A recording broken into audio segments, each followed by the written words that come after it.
has quite a strong view on things like Brexit, or i.e. remaining in the European Union. And also, as Charles Moore, the BBC's Today guest editor, has revealed the view on climate change. Now, look, I'm not going to sit here and pretend to be a climate change denier, of course I'm not, but he claims that the BBC are basically shunting any debate the other way when it comes to climate change. Now, for me, there's a wider issue here, which is the future and sustainability of the BBC in its current form. In this article, it makes reference to the fact that the £154.50 a year licence fee, that of course was going to be made compulsory for the elderly in this country. There's talk of the government rowing that back.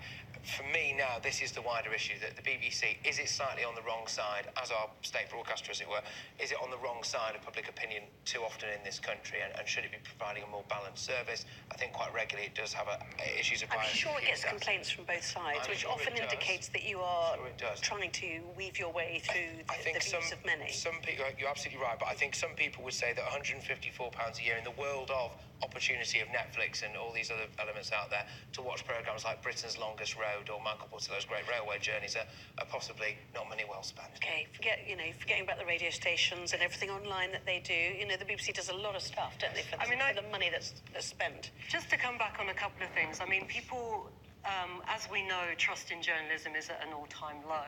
However, trust in the BBC as a news source relative to that is high, suggesting that actually people do value BBC, certainly its news output, without even going into its other productions as well. And the other thing I want to pick up on slightly is that this idea of balance. Now, Brexit, as we know, the BBC managed to annoy both sides of that argument.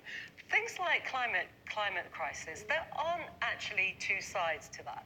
Sometimes there aren't two sides to a story, and there isn't another side to climate change. There is 99.99% of climate scientists who say it is happening. Okay. And then there are deniers. Now, that is not two sides to a story. No, so that is not a legitimate complaint. These are the complaints of Charles Moore. Okay. I was in Washington last week for the impeachment, and what many people were pointing out is that Mr. Trump has very deliberately and successfully undermined the media, which is almost what we're seeing here, quite frankly.